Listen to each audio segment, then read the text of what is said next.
الحمد للہ رب العالمین والعاقبۃ للمتقین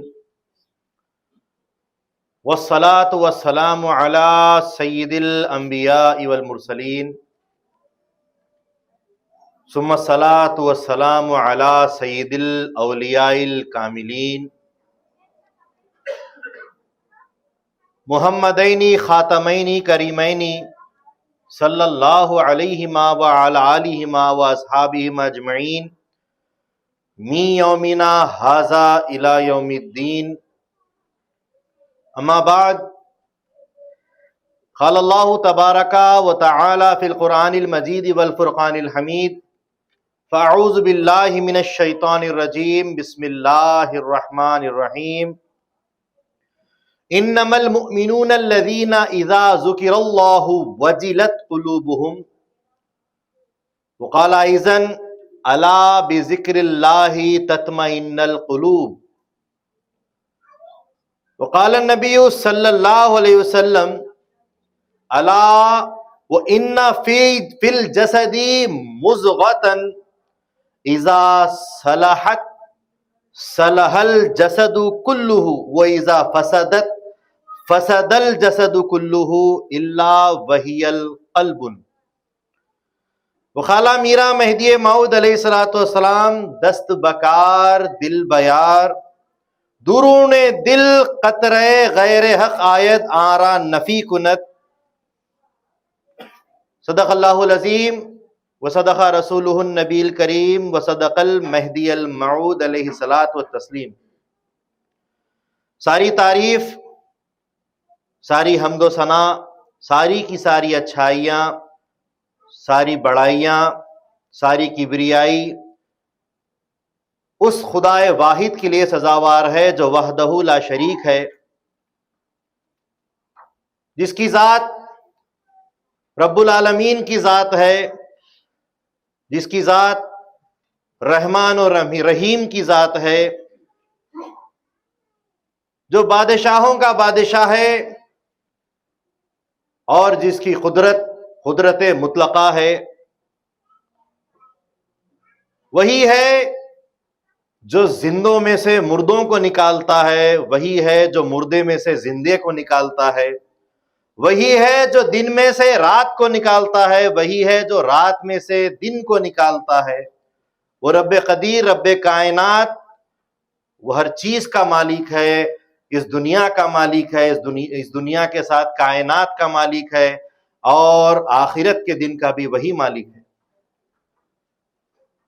لاکھوں کروڑوں درود و سلام ہو آقا نامدار، مدینے کے تاجدار، خاتم النبیین، شفیع المذنبین، رحمت للعالمین، راحت العاشقین، احمد مجتبی محمد مصطفیٰ رسول خدا صلی اللہ علیہ وسلم پر اور آپ کے تمام اہل بیت اطہار اور آپ کی تمام ذریات پر۔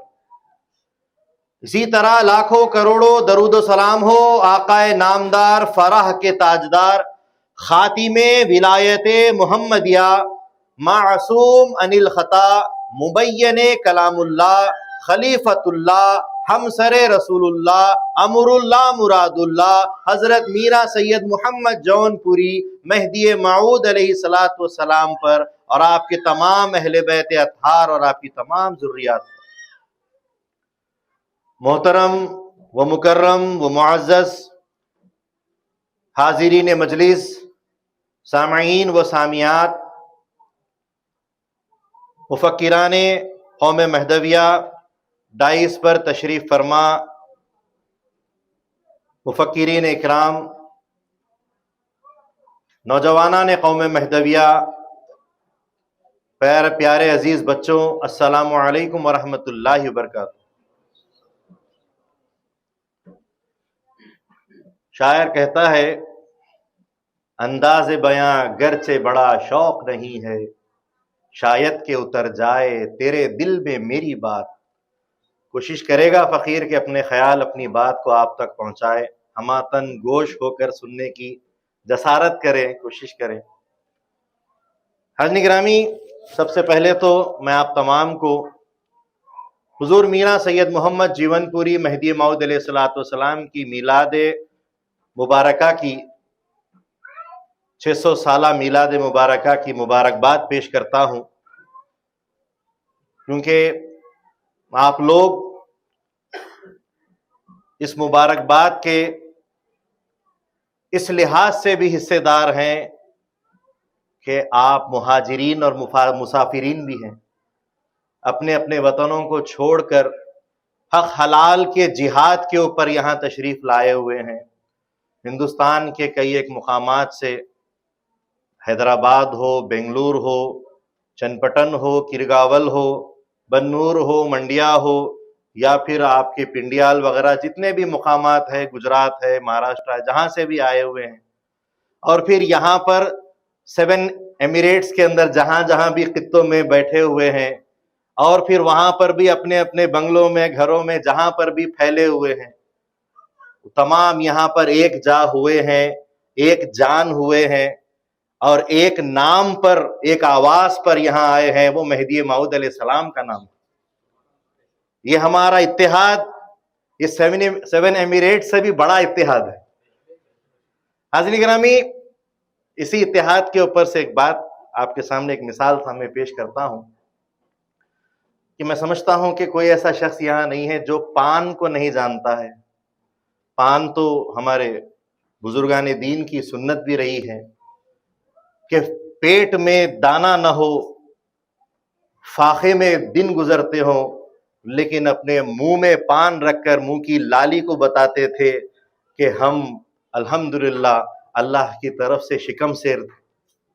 اپنے فاقوں کو چھپانے کے لیے ایک ذریعہ تھا پان۔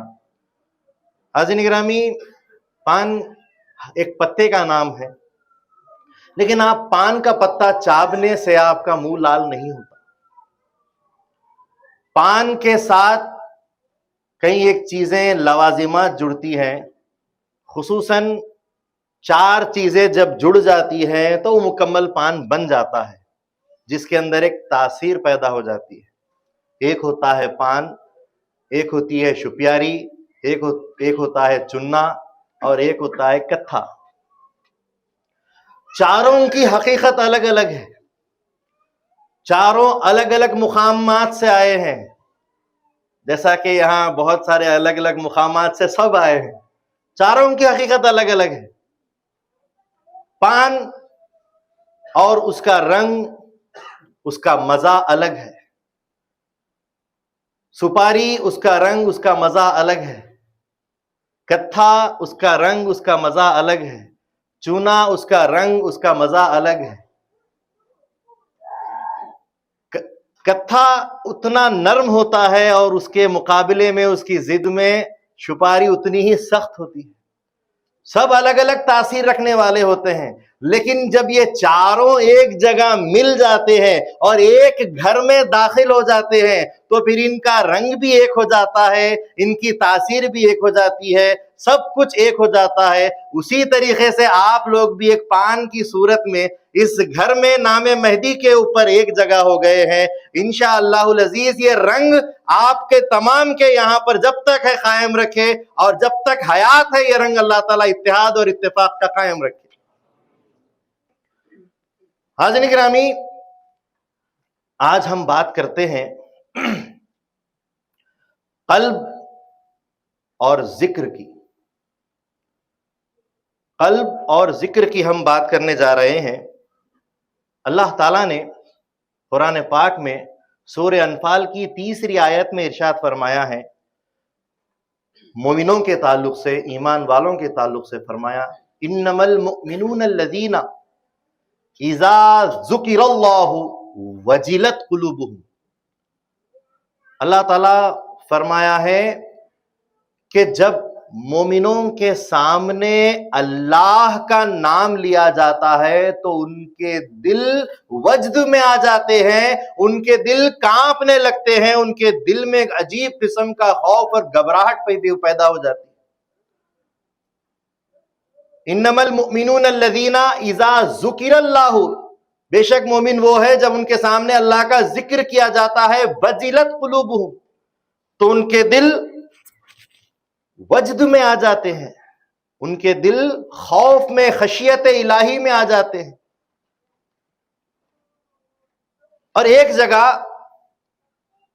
سورہ رعد کی 28ویں آیت میں اللہ تبارک و تعالیٰ فرما رہا ہے الا بذکر اللہ تطمئن القلوب، آگاہ ہو جاؤ، خبردار ہو جاؤ کہ اللہ ہی کے ذکر سے دلوں کو سکون حاصل ہوتا ہے. کیا عجب بات ہے قرآن کی. قرآن اللہ تبارک و تعالیٰ کا وہ کلام جس میں کوئی شک اور شبہ نہیں ہے. خود قرآن اپنے کلام کے تعلق سے خود خدا فرماتا ہے لا ریب فیہ، اس میں کوئی شک و شبہ نہیں ہے. ایک جگہ قرآن کہتا ہے کہ جب خدا کا نام لیتے ہیں تو دل میں گھبراہٹ اور وجد پیدا ہوتا ہے، اور ایک جگہ فرما رہا ہے کہ جب خدا کا نام لیتے ہیں تو دلوں کو سکون اطمینان ہوتا ہے. دو باتیں ایک ساتھ جمع کیسے ہو رہی ہے؟ تو بزرگان دین نے، علماء اکرام نے اس بارے میں ارشاد فرمایا کہ جب ولی اللہ کا جو دوست ہوتا ہے، جو اللہ کا مقرب ہوتا ہے، جو سالک ہوتا ہے، جو سلوک کی منزلوں میں قدم رکھنے والا ہوتا ہے، جب وہ پہلے اللہ کی طرف آگے بڑھتا ہے تو پہلی منزل خوف سے شروع ہوتی ہے.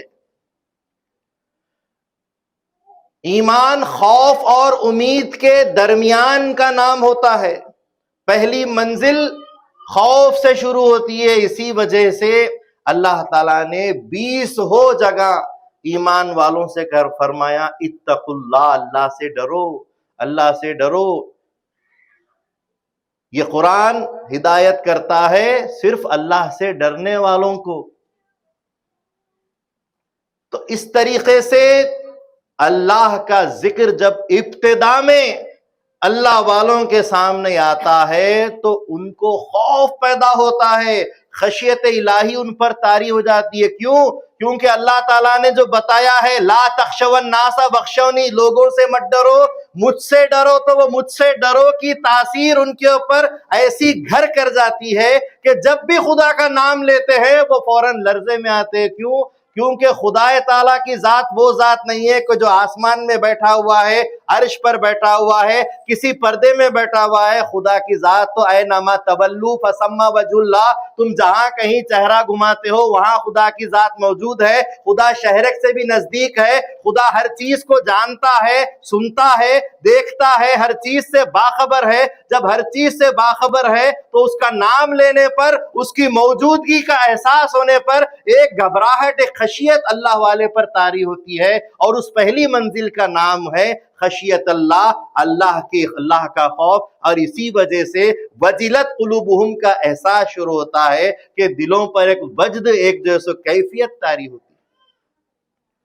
اور یہی سلوک کی منزل جب بندہ خدا، ولی اللہ، عاشق اللہ جب آگے بڑھتا ہوا جاتا ہے اور منزل مقصود کے قرب کے پاس آ جاتا ہے تو پھر جب کبھی بھی اس کے سامنے خدا کا نام لیا جاتا ہے اور اسی نام سے اس کو اطمینان ہوتا ہے، کسی اور نام سے اس کو سکون اور راحت نہیں ہوتی. اللہ تعالیٰ نے فرمایا سورہ رعد میں الا، خبردار ہو جاؤ، سن لو، بذکر اللہ تطمئن القلوب، اللہ ہی کے ذکر سے دلوں کو راحت ہوتی ہے. یہی ذکر پہلے آپ کے اندر ایک وجد پیدا کرتا ہے اور پھر یہی ذکر آگے آپ کو راحت میں مبتلا کر دیتا ہے. حاضرین گرامی، اللہ کے نبی صلی اللہ علیہ وسلم ارشاد فرماتے ہیں حدیث پاک میں، بخاری شریف کی حدیث ہے، حضور صلی اللہ علیہ وسلم فرماتے ہیں الا وان فی الجسد مضغۃ. اللہ کے رسول صلی اللہ علیہ وسلم فرماتے ہیں الا، خبردار ہو جاؤ کہ بے شک ہر جسم میں، انا فی الجسد، کہ جسم کے اندر، مضغۃ، ایک گوشت کا لوتھڑا ہوتا ہے، ایک گوشت کا لوتھڑا ہوتا ہے. اذا صلحت، اگر وہ صحیح رہے، صلح الجسد کلہ، تو پورا کا پورا جسم صحیح رہتا ہے. پورا جسم صحیح رہتا ہے. وہ اذا فسدت، اگر اس میں فساد آ جائے تو فسد الجسد کلہ، اور پورا کا پورا جسم فساد میں ہو جاتا ہے. الا وہی قلب، اور وہ کچھ اور نہیں بلکہ تمہارے پاس وہ گوشت کا لوتھڑا تمہارا دل ہے. وہ دل ہے کہ وہ دل، اسی دل کے تعلق سے بات ہو رہی ہے کہ جب خدا کا ذکر ہوتا ہے تو دل وجد میں آتا ہے، خدا کا ذکر ہوتا ہے تو دل اطمینان میں آتا ہے، اور وہ دل پورے جسم پر ایک بادشاہ کی طرح آپ کے جسم میں موجود رہتا ہے. اور اگر وہ صحیح رہے پورا جسم صحیح رہتا ہے، اور اگر وہ خراب ہو جائے تو پورا جسم خراب ہو جاتا ہے. سائنس کے اعتبار سے بھی اگر ہم دیکھیں تو دل کی حکومت، اس کی رسائی پورے جسم میں ہوتی ہے. دل گویا کہ ایک انجن، ایک مشین کی طرح ہوتا ہے. اگر وہ دھڑکتا رہتا ہے تو جسم بھی چلتا رہتا ہے، جسم کی گاڑی چلتے رہتی ہے. اور اگر یہ انجن، اگر یہ بند پڑ جائے، یہ دھڑکنا بند ہو جائے تو جسم کی گاڑی بھی رک جاتی ہے. اور آپ دیکھیے کہ دل کا کام ہوتا ہے خون کو پاک کر کے جسم میں پھیلانا، جسم میں پہنچانا. جسم کا ایسا کوئی حصہ نہیں ہے جہاں پر خون نہیں پہنچتا ہے، اور اس کی پہنچانے کی ذمہ داری دل کی ہے. یعنی کہ دل صرف ہاتھ پیر یا پیٹ اور پیٹھ تک نہیں، بلکہ آپ کے جسم کے اندر بال بھی ہیں تو ان بال میں بھی اگر خون پہنچ رہا ہے، غذا پہنچ رہی ہے، طاقت پہنچ رہی ہے تو وہ دل کی ذمہ داری ہے. اسی لیے دل کو بادشاہ کے نام سے یاد کیا جاتا ہے، اور پورے اعضاء اس کی رعایا ہے، لہذا یہ دل ہے. اب یہ جو دل ہے، اس دل کی جو حقیقت ہے، بناوٹ ہے، اس کے تعلق سے بتاتے ہیں کہ دل ایک سنوبری شکل کا ایک گوشت کا ٹکڑا ہوتا ہے جو سینے کے بائیں جانب ہوتا ہے، اور جس کے اندر خالی پن ہوتا ہے. وہ دل کھوکھلا ہوتا ہے، لیکن اس کے اندر کالا خون ہوتا ہے، سیاہ رنگ کا خون ہوتا ہے. اور یہی دل انسانوں کی طرح جانوروں میں بھی پایا جاتا ہے، پرندوں میں بھی پایا جاتا ہے. دل تو ہر ایک کے پاس ہے، لیکن اس دل کی حقیقت جس کے پاس ہے اسی کو انسان کے نام سے یاد کرتے ہیں. دل تو اگر جانوروں جیسا ہم رکھتے ہیں تو پھر ہمارے اور جانوروں کے درمیان کچھ فرق نہیں. ہمیں اگر دل دیا ہے تو دل کا استعمال بھی ہمارے بزرگوں نے، ہمارے مہدی موعود نے، ہمارے رسول پاک صلی اللہ علیہ وسلم نے، اور اللہ تعالیٰ نے سکھایا ہے کہ اس دل کا استعمال کیسے کریں. اور دل کی اگر حقیقت صوفیہ کی نظر سے دیکھتے ہیں تو صوفیہ بتاتے ہیں کہ دل ایک روحانی اور ربانی لطیف شے کا نام ہے. ایک روحانی اور ربانی لطیف شے کا نام ہے کہ جس میں حقائق، وہ دقائق، وہ اسرار کی معرفت کا جو سو مرکز وہ بنتا ہے. اللہ تبارک و تعالیٰ کی حقیقتوں کا اور اس کے جو راز ہیں، ان رازوں کا محل اور مرکز جو ہوتا ہے وہ دل کا، اس کو یاد، دل کے نام سے اس کو یاد کرتے ہیں. اور دل وہ ہے، وہ اس چیز کا ادراک کرتا ہے، اس چیز کو حاصل کرتا ہے جس چیز کو ہماری عقل حاصل نہیں کر پاتی.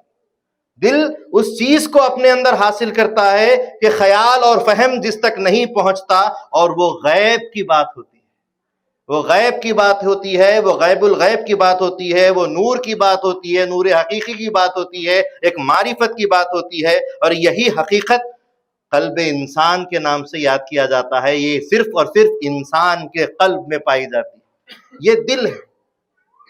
اب یہ دل کی ایک کیفیت ہم نے ظاہری جو ہو سکتی ہے بناوٹ اس کو سنا، ایک ہم نے اس کے معرفت کو جو صوفیہ کی اور اولیاء کی نظر میں اس کو سنا. اب ایک اور اس کی گہرائی میں ہم اترتے ہیں کہ دل سب کے پاس ہے، اس لیے سب کی ذمہ داری ہے کہ اپنے اپنے دل کی حقیقت کو جانیں، اپنے اندر موجود دل کو پہچانے، کیونکہ جو خود کو پہچانتا ہے وہی رب کو پہچانتا ہے. من عرف نفسہ فقد عرف ربہ، جس نے اپنے آپ کو پہچانا اس نے رب کو پہچانا ہے. تو اپنے آپ کی پہچان میں، خود کی پہچان میں خدا کی پہچان ہے، تو پھر خود کو پہچاننا ضروری ہے۔ اور خود کے اندر ایک بادشاہ جیسی چیز اللہ نے رکھی ہے اور اس کو دل کہا جاتا ہے۔ حاضرین گرامی، ایک دل جیسا کہ ایک گھر ہے، ایک محل ہے، اور اس محل پر قبضہ کرنے کے لیے دو چیزیں اپنے دل میں اللہ تعالیٰ نے رکھی ہے۔ ایک ہوتا ہے شیطان، ایک ہوتا ہے اس دل کے لیے محافظ، ایک فرشتہ۔ اللہ کے رسول صلی اللہ علیہ وسلم کا فرمان گرامی ہے کہ جب کبھی انسان پیدا ہوتا ہے تو وہ روتا ہے۔ سب نے دیکھا ہے بچہ پیدا ہونے کے بعد روتا ہے۔ اللہ کے نبی صلی اللہ علیہ وسلم فرماتے ہیں کہ ہر انسان کا بچہ جب پیدا ہوتا ہے وہ روتا ہے، وہ اس لیے روتا ہے کہ اس کے دل میں شیطان اترتا ہے اور اس کے ساتھ ایک فرشتہ بھی اتارا جاتا ہے۔ جب شیطان اس کے دل میں اترتا ہے تو ایک چونٹی کے جیسا محسوس ہوتا ہے، اس لیے بچہ رونے لگتا ہے۔ میں خدا کی طرف سے خدا کی روح بنا کر اس جسم میں بھیجا گیا ہوں، لیکن میرے حق کے ساتھ باطل اور ضلالت کو جب داخل کیا جاتا ہے، کیونکہ وہ بچہ صرف اور صرف اللہ کی روح کے ساتھ تھا، اسی وقت اس کو تکلیف ہوتی ہے، ایک چونٹی کاٹنے جیسی تکلیف ہوتی ہے، اور وہ تکلیف شیطان کا دخول ہوتا ہے ہمارے قلب میں۔ حاضرین گرامی، دل اگر ایک محل کی طرح ہے تو اس محل کو ہتھیانے کے لیے، قبضہ کرنے کے لیے دو اندر جنس ہے، دو ذاتیں ہیں جو لڑتی رہتی ہیں۔ ایک شیطان ہے جس کو خناس کے نام سے یاد کیا جاتا ہے، جس کو حمزات کے نام سے یاد کیا جاتا ہے، اور ایک فرشتہ ہے جس کو محافظ کے نام سے یاد کیا جاتا ہے۔ یہ دو اپنی اس محل پر سلطنت جمانے کے لیے جھگڑا کرتے رہتے ہیں۔ اب جب وہ دو جھگڑا کر رہے ہیں تو ان کے پاس کوئی سپاہی بھی چاہیے، تو ان کے پاس ایک ایک وزیر ہوتا ہے، ان کے پاس اپنی بادشاہت اس محل پر جمانے کے لیے ان کے پاس وزیر ہوتا ہے۔ شیطان جو خناس ہے اس کے پاس وزیر ہوتا ہے نفس امارہ، نفس امارہ اس کا وزیر ہوتا ہے، اور جو محافظ ہے، جو فرشتہ ہے، اس کے پاس بھی ایک وزیر ہوتا ہے، اس کا نام ہے نفس لوامہ، ملامت کرنے والا نفس۔ وہ ہے خواہشات اور تم کو جو شہوت پر ابھارنے والا نفس، تو یہ ہے ان شہوتوں پر اور جو سو برائیوں پر ملامت کرنے والا نفس، یہ اس کا وزیر ہوتا ہے۔ اب بتایا جاتا ہے کہ ایک ایک وزیر کے نیچے 90 سپاہی کھڑے رہتے ہیں۔ تو جو شیطان ہے، جو خناس ہے، اس کا جو وزیر ہے نفس امارہ، اس کے نیچے 90,000 خسائل رزیلہ وہاں پر کھڑے رہتے ہیں۔ خسائل بولتے ہیں اخلاق کو، رزیلہ بولتے ہیں برے برے اخلاق، جیسے کہ گالی دینا، بکوا کرنا، چغلی کرنا، غیبت کرنا، اور جو ہے سو مطلب چوری کرنا، زنا کرنا، جیسے جیسے برائیاں جتنے بھی ہیں، وہ تمام تر برے اخلاق اور تم کو بگاڑنے والے پورے لشکر وہاں پر تیار ہوتے ہیں، اور وہ ٹوٹل کتنے ہوتے ہیں؟ 90۔ اور اسی طریقے سے اس کے پاس یعنی کہ نفس لوامہ جو ہے، اس کے پاس اس کے تحت بھی 90 خسائل ہوتے ہیں، اور 90 خسائل جو ہے سو خسائل حمیدہ ہوتے ہیں، پاک اخلاق، جیسے کہ صبر، شکر، حمد، تعریف، جتنی بھی اچھائیاں ہیں کہ کھلانا، مہمان نوازی، اچھی بات کہنا، سچ بولنا، صدق، جتنی بھی ہے امانت داری، جتنے بھی اچھے اخلاق ہوتے ہیں، وہ سارے اچھے اخلاق یہاں پر ہوتے ہیں۔ 90 یہاں ہوتے ہیں اور 90 یہاں ہوتے ہیں، اور دونوں کے دونوں لشکر جھگڑا کر رہے ہیں اس دل کو حاصل کرنے کے لیے، جو ایک محل، ایک مکان کے اندر ہے۔ آخر اس مکان میں ایسی چیز کیا ہے جس کو حاصل کرنا ہے؟ تو روایت بیان کرتی ہے کہ وہ جو محل ہے، اسی کے اندر جو خالی پن ہے، اس دل کے اندر جو کالا خون ہے، وہیں پر روح کا بسیرا ہوتا ہے۔ اس روح کے اوپر قبضہ کرنے کے لیے اس محل کے اندر جو ہیرا کوہ نور رکھا ہوا ہے، اس کو حاصل کرنے کے لیے یہ فساد کرنے والے فساد کرتے رہتے ہیں، اور بچاؤ کرنے والے بچاؤ کرتے رہتے ہیں۔ اور جب ان دو فسادات سے جو صاحب انسان ہوتا ہے، انسان جو صاحب قلب ہوتا ہے، انسان ہوتا ہے، وہ جب ان دو فسادات سے آگے نکلتا ہے، نفس امارہ اور نفس لوامہ کے جھگڑوں سے جب آگے نکلتا ہے، وہ تب جا کر نفس مطمئنہ بنتا ہے، اور جب وہ نفس مطمئنہ بنتا ہے تو وہ راضی برضائے خدا کی زندگی جیتا ہے۔ حاضرین گرامی، نفس لوامہ قرآن میں اللہ تعالیٰ نے اس کے تعلق سے فرمایا ہے، نفس امارہ کے تعلق سے، ان النفس لامارۃ بالسوء، جو نفس امارہ ہوتا ہے وہ برائی سے تعلق رکھتا ہے، ولا اقسم بنفس اللوامۃ، اور میں قسم کھاتا ہوں کہ نفس لوامہ ہمیشہ ملامت کرتا رہتا ہے، اور دو جھگڑوں سے ان کے جو آگے دل نکلتا ہے، جو انسان آگے نکلتا ہے ان اخلاق سے آگے نکلتا ہے، تو اس کے تعلق سے قرآن بتا رہا ہے، یا ایتھا النفس المطمئنہ ارجعی الی ربک راضیۃ مرضیہ، کہ اے جو ہے سو نفس مطمئنہ، تو اللہ تبارک و تعالیٰ کی جانب جو سو رجوع ہو جا، کہ اللہ تعالیٰ کی طرف سے تو راضی اور اللہ کی مرضی پہ ہو چکی۔ تو یہ نفس مطمئنہ ہوتا ہے۔ تو اب یہ جو جھگڑا ہوتا ہے، یہ تو جسم کا اندر جو دل ہے اس پہ جھگڑا ہو رہا ہے، تو اب دل کو امداد کیسے ہو، دل کی مدد کیسے کی جائے، آخر ان جھگڑوں سے، ان فسادات سے آگے کیسے نکلی جائے؟ کہ حاضرین گرامی، اگر ہم نفس امارہ کی طرف جھکنے لگتے ہیں، برے کی طرف، برائی کی طرف، اندھیرے کی طرف جھکنے لگتے ہیں، تو اللہ کے رسول صلی اللہ علیہ وسلم فرماتے ہیں کہ جو شخص کے نفس امارہ کی پیروی کرنے لگتا ہے، جو اپنے دل میں شہوت کو اتارنے لگتا ہے، یقین جانو کہ وہ نیند میں ہو کہ بیداری میں ہو، وہ گدھے کو سجدہ کرتا ہے۔ جو اپنے خواہشات کی طرف مائل ہو جاتا ہے، اللہ کے نبی صلی اللہ علیہ وسلم فرماتے ہیں جو خواہش کی طرف توجہ کرتا ہے تو گویا کہ وہ نیند میں ہو کہ بیداری میں ہو، گدھے کو سجدے کرنے کے مانند ہو جاتا ہے۔ اور جب دل غصہ کرتا ہے، غضب کی حالت میں آتا ہے، انسان جب غصہ کرتا ہے کسی پر تو وہ بھی بری صفت ہے اور نفس امارہ کی طرف سے آتی ہے۔ جب وہی دل غصے پہ آمادہ ہو جاتا ہے تو اس وقت وہ کتے کو سجدہ کرنے کے برابر ہو جاتا ہے، اور وہی دل جب حرص اور خواہشات کی طرف، یعنی کہ کسی کے پاس بھی کوئی چیز دیکھتا ہے تو حرص اس کے اندر جو طلب جاگتی ہے، جو کھانوں کو دیکھتا ہے تو کھانوں کی طلب جاگتی ہے، چیزوں کو دیکھتا ہے تو چیزوں کی طلب جاگتی ہے، کار، گاڑی، گھر، بنگلہ دیکھتا ہے تو اس جیسی چیزوں کی طلب جاگتی ہے، پیرہن کپڑوں کو دیکھتا ہے تو کپڑوں کی خواہش جاگتی ہے۔ یہ جب حرص جاگتی ہے تو اللہ کے رسول صلی اللہ علیہ وسلم فرماتے ہیں اس وقت وہ خنزیر کو سجدہ کرتا ہے۔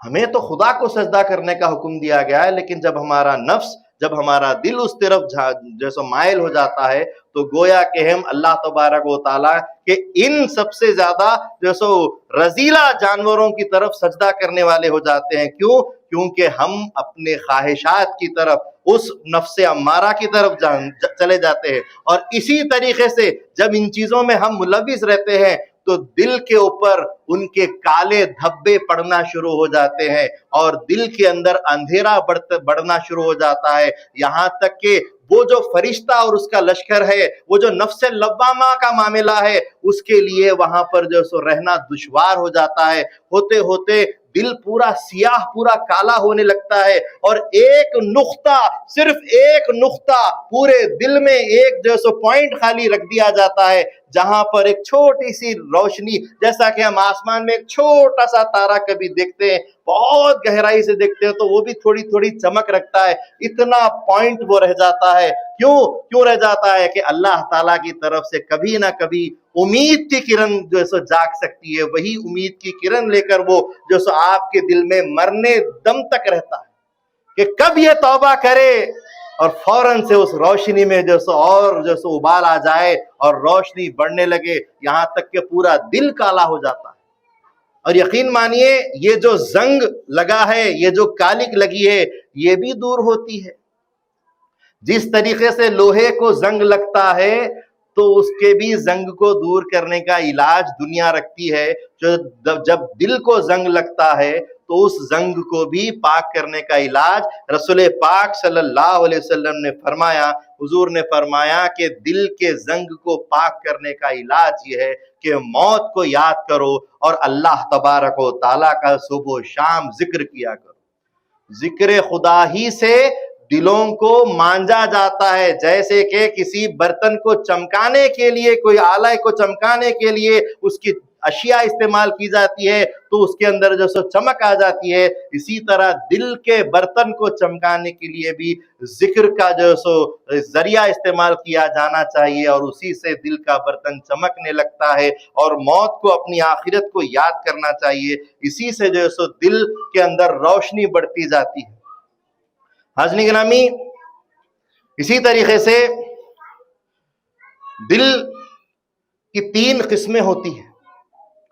ایک دل مومن کا دل ہوتا ہے جس کے اندر نور کا چراغ اتر جاتا ہے اور پورا دل روشن ہو جاتا ہے، سوائے ایک نقطے کے وہ نقطہ باقی رہتا ہے، کیونکہ معصومین سے نقطہ ہٹا دے سکتے ہیں، لیکن ہم غیر معصوم ہیں تو ہمارے ساتھ وہ نقطہ رہتا ہے، اور اسی لیے پوری زندگی میں ہمیں توبہ کا دروازہ کھٹکھٹاتے رہنے کا حکم دیا گیا ہے کہ کبھی بھی شیطان نفس امارہ اپنے حملے کر سکتا ہے۔ اسی لیے ہم کو چاہیے کہ ہم ہمیشہ اللہ کی طرف توبہ اور تائب رہیں کہ معلوم نہیں کہ کبھی بھی معاملہ پلٹے، اسی لیے ہمیشہ جیسے اللہ کے ذکر کے ساتھ توبہ کا دروازہ پکڑے رہنا چاہیے۔ اور یہ جو معاملہ ہے کہ مومن کا دل ہوتا ہے تو وہ اس کا دل چراغ کی طرح روشن ہو جاتا ہے، اور جو کافر کا دل ہوتا ہے وہ بالکل اندھیرا ہو جاتا ہے، اور جو منافق کا دل ہوتا ہے وہ گویا کہ دل پر ایک پرت، ایک غلاف رکھ دیا گیا ہے کسی چیز کا۔ اس طریقے سے دل کی 3 کیفیات ہوتی ہیں۔ حاضرین گرامی، ہر کیفیت مگر اللہ تبارک و تعالیٰ جانتا ہے، کیونکہ وہ علام الغیوب ہے، ہر غیب کے پردے اس کے پر ہے۔ اسی لیے اللہ تبارک و تعالیٰ کے اس علم کے تعلق سے رسول اللہ صلی اللہ علیہ وسلم جو سو فرماتے ہیں، حدیث میں آیا ہے، مسلم شریف کی حدیث ہے، ان اللہ لا ينظر الى صورکم ولا ابشارکم، اللہ تبارک و تعالیٰ تمہارے چہروں کو نہیں دیکھتا، تمہاری جلدوں کو نہیں دیکھتا، تمہارے جسموں کو نہیں دیکھتا، ولیکن وانما ينظر الى قلوبکم، لیکن اللہ تعالیٰ دیکھتا ہے تو صرف اور صرف تمہارے دلوں کو دیکھتا ہے، وہی دل کی طرف دیکھتا ہے، اور اسی دل کو لے کر حضرت امامنا مہدی موعود علیہ السلام فرماتے ہیں کہ بندے کا آنا دلوں پر ہوا ہے، لباس پر نہیں ہوا۔ ایک دل خدا کو دیجئے، من چاہا سو کیجئے، دست بکار دل بیار، ہاتھ کام میں لگے رہیں، دل یار میں لگا رہے۔ کون فرما رہے ہیں؟ ہمارے اور آپ کے آقا حضرت میرا سید محمد جون پوری مہدی موعود علیہ السلام فرما رہے ہیں۔ امامنا مہدی موعود علیہ السلام فرماتے ہیں، درون دل خطرہ غیر حق آیت، کہ ہر دل کے اندر ایک غیر کا خطرہ موجود رہتا ہے، وہ جو چھوٹی سی روشنی ہے غیر کی وہ موجود رہتی ہے، اور اس کو نفی کرنے کی ضرورت ہے۔ آران نفی کند، اس کی نفی کرو، اور اس کے نفی کرنے کا یہی ایک طریقہ ہے کہ تم ذکر خدا میں لگ جاؤ۔ حاضرین گرامی، جس طریقے سے ہم نے دیکھا کہ دل ایک بادشاہ ہے اور پورا جسم اس کے جیسو اعضاء اس کے جیسو رعایا ہے، تو اس کا ایک وزیر بھی اللہ نے رکھا ہے، اس کو پھیپڑوں کے نام سے یاد کرتے ہیں، لنگز۔ لنگز کیا کرتے ہیں؟ سانس بھرتے ہیں، سانس لینا، سانس چھوڑنا۔ یہ جسم کے اندر 2 ہی چیزیں ہیں جو حرکت کرتی ہیں۔ جب بھی انسان مر گیا ہے دیکھنا ہو، یا تو نبض پکڑ کر دل کی دھڑکن دیکھتے ہیں، یا تو ناک میں ہاتھ رکھ کے دیکھتے ہیں سانس چلتی ہے یا نہیں۔ یہی چیزیں ہیں جو انسان کے جسم کے اندر ظاہری طور پر احساس دلاتی ہے کہ یہ زندہ ہے۔ تو جس طریقے سے دل پورے جسم کے کونے کونے تک خون پہنچاتا ہے، پاک خون پہنچاتا ہے، اسی طریقے سے پھیپڑے، لنگز جو ہے پورے جسم کے کونے کونے تک آکسیجن پہنچاتے ہیں۔ آپ دیکھیے یہ ہاتھ ہے، اگر یہاں پر ربر بینڈ باندھ دیا جائے یا کوئی ڈوری بڑی مضبوطی سے ٹائٹ باندھ دی جائے تو تھوڑی دیر کے بعد یہ ہاتھ نیلا ہو جائے گا، کیونکہ خون اس تک نہیں پہنچتا، خون اس تک نہیں پہنچتا ہے، اس کی حیات ختم ہو جاتی۔ اس ہاتھ کو پھر درست کرنے کے لیے وہ کھولنا پڑے گا، وہ ہٹانا پڑے گا، یا جو بھی چیز ہے اس سے آپ کو درست کرنا پڑے گا۔ اسی طریقے سے اسی ہاتھ کو کسی ڈبے میں یا کسی پولیتھین میں آپ لپٹ کے ٹائٹ میں مت لپٹیے لیکن بند کر دیجئے، تو اس ہاتھ کو، اتنے ہاتھ کو آکسیجن نہیں ملنے کی وجہ سے وہ بھی ختم ہو جائے گا۔ تو دونوں چیزیں ضروری ہے، خون بھی پہنچنا ضروری ہے، آکسیجن بھی پہنچنا ضروری ہے۔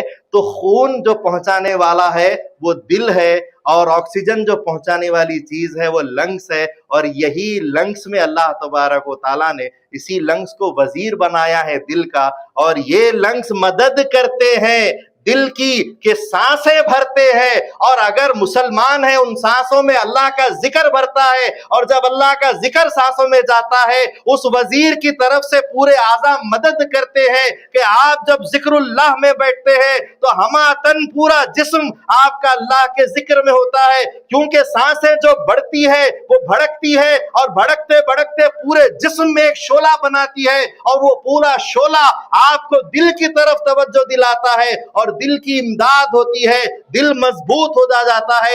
اسی لیے رسول پاک صلی اللہ علیہ وسلم نے فرمایا کہ دل کے زنگ کو دور کرنے کے لیے اللہ کا ذکر کرو، اور جب تم اللہ کا ذکر کرتے ہو تو وہ دل کو تقویت پہنچا دیتا ہے۔ تو معلوم ہوا کہ دل کے لیے ذکر ضروری ہے اور ذکر کے لیے دل ضروری ہے، یہ دونوں چیزیں پکڑ کر چلنے والے کا نام مہدوی ہے، کیونکہ مہدی موعود علیہ السلام نے فرمایا دست بکار، ہاتھ کام میں بھی لگے رہیں، دل بیار، دل یار میں لگانا رہنا چاہیے۔ مہدی موعود علیہ السلام نے فرمایا کہ بندے کا آنا دلوں پر ہوا ہے، بندہ دلوں کے لیے آیا ہے، لباس کے لیے نہیں آیا ہے۔ امامنا مہدی موعود علیہ السلام فرماتے ہیں یک دل خدا کو دیجئے، من چاہا سو کیجئے، یعنی کہ جب انسان اپنا دل، جب اتنی محنت کے بعد جب دل چلا جاتا ہے خدا کی جانب، تو بتاؤ من چاہا کرتے ہیں؟ وہی کرتے ہیں جو خدا کہتا ہے، وہی کرتے ہیں جو خدا کا کلام کہتا ہے، وہی کرتے ہیں جو خدا کے اولیاء اللہ یا انبیاء اکرام کہتے ہیں، وہی کرتے ہیں جس سے خدا راضی ہوتا ہے۔ من چاہا سو نہیں کرتے، وہی من چاہتا ہے جو خدا چاہتا ہے۔ تو حاضرین گرامی، بندے کا آنا دلوں پر ہوا ہے، لباس پر نہیں۔ لباس سے بات یاد آ رہی ہے، دور نبوت میں صلی اللہ علیہ وسلم، دیکھیے واقعات صرف اور صرف عنوان کے تحت تمثیل جوڑی جاتی ہے تفہیم کے لیے، نہ کہ واقعات ہی تقریر ہوتی ہیں۔ مہدی موعود علیہ السلام فرمائے کہ خدا کو کہانیوں کے ذریعے سے نہ پا سکو گے، صرف اور صرف اللہ کے ذکر سے پا سکو گے۔ اگر کسی عنوان پر بات ہو رہی ہے تو اس کی تفہیم کے لیے کوئی واقعہ تمثیل کے لیے پیش کیا جاتا ہے۔ دیکھیے اللہ کے جو خلیفہ مہدی موعود علیہ السلام نے فرمایا ہے کہ بندے کا آنا دلوں پر ہوا ہے، لباس پر نہیں۔ دور نبوت کا واقعہ ہے، حضرت مولا علی مشکل کشا شیر خدا اسد اللہ الغالب رضی اللہ تعالیٰ عنہ، وہ جو ہے سو اپنے حجرے میں موجود ہیں، اور حجرے میں سے آپ پردے کے اندر سے اپنی تلوار ذوالفقار، وہ تلوار جو جنگ احد میں استعمال کی گئی، وہ تلوار جو جنگ بدر میں استعمال کی گئی، وہ تلوار جو خندق کے اندر استعمال کی گئی، اسی تلوار سے خیبر فتح کیا گیا۔